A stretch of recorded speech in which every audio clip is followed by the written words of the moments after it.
उन्होंने सभी सैनिकों के मोबाइल फोन जब्त करने का फैसला किया। ली जायुन मरना चाहता था। वह और उसकी प्रेमिका कई वर्षों तक एक दूसरे से नहीं मिल सके। वह उसे याद करने के दर्द को कम करने के लिए फोन कर पाता था, खासकर तब जब यंजू ने हाल ही में अपनी नौकरी बदली थी और कल रात एक पुरुष सहकर्मी ने उसे शराब पीकर घर भेज दिया था। ली जायुन को संकट का गहरा एहसास हुआ, लेकिन अब उसके पास फोन करने का भी मौका नहीं था। अभी वह सोच ही रहा था कि क्या किया जाए, तभी ड्राइविंग क्लास का एक साथी अचानक अंदर आया और कहा कि विशेष लिफ्ट खराब हो गई है तथा उसे लंच लेने के लिए नीचे जाने में मदद के लिए किसी की जरूरत है। ली जायुन अपने हाथों से लिखता रहा और अंततः उसे बाहर जाने का अवसर मिल गया। वे दोनों टेक आउट और डिजाइन लेकर नीचे चले गए। इमारत पर लगे शीशे के माध्यम से ली जायुन ने देखा कि सामने वाली इमारत की छत पर लोगों का एक समूह दौड़ रहा है, लेकिन दूरी बहुत अधिक थी और वह स्पष्ट रूप से नहीं देख पा रहा था कि क्या हो रहा है। चे शियुआन ने ली जायुन के विचारों को बाधित किया और वे दोनों जल्दी से 7वीं मंजिल के उच्च श्रेणी के रेस्तरां में आ गए। इससे पहले कि वे कुछ कदम आगे बढ़ते, मैनेजर दातोग ने उन्हें रोक दिया, क्योंकि यहाँ 2 सैनिकों की उपस्थिति से वीआईपी लोगों में घबराहट पैदा हो सकती थी। चे शियुआन केवल यह समझा सका कि विशेष लिफ्ट की मरम्मत के बाद वे फिर कभी नहीं दिखाई देंगे।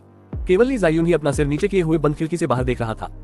उसे हमेशा ऐसा महसूस होता था कि बाहर कुछ हो रहा है और कंडक्टर ने उसे फिर से यह न देखने के लिए कहा। रसोई में पहुंचने के बाद ली जायुन ने जल्दी से शेफ को फोन का जवाब देने के लिए बुलाया।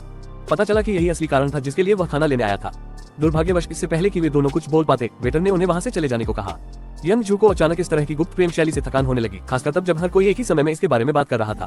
क्या उसे अपने प्रेमी की सेना से छुट्टी मिलने तक इंतजार करना होगा? यदि उसे छुट्टी भी मिल जाती है तो भी वे विवाह नहीं कर पाएंगे।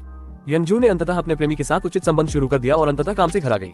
टीवी समाचार में संक्रामक रोगों के बारे में खबरें आ रही थी। हाल ही में कई संक्रमित लोगों में पागलपन के लक्षण दिखे और उन्होंने राहगीरों पर हमला करना शुरू कर दिया, लेकिन यंग-जू की मां ने इसे गंभीरता से नहीं लिया। इसके बजाय उसने अपनी बेटी को जल्द से जल्द रिश्ता तोड़ने की सलाह दी। उसने महसूस किया कि ली जायुन एक बेहद स्वार्थी व्यक्ति था जिसने कभी यंग-जू के बारे में नहीं सोचा था, अन्यथा वह उसे आधी रात में इतनी बार नहीं बुलाता। जबकि संतरी टॉवर में ली जायुन अभी भी इस बात को लेकर चिंतित था कि अपनी प्रेमिका से कैसे संपर्क किया जाए। निजी पार्टी नंबर ने अप्रत्याशित रूप से एक बड़ा उपहार भेजा। उसने कैप्टन को धोखा देकर ये दावा किया कि उसका बच्चा बीमार है। नेक्स्ट पार्ट के लिए लाइक और कमेंट करें।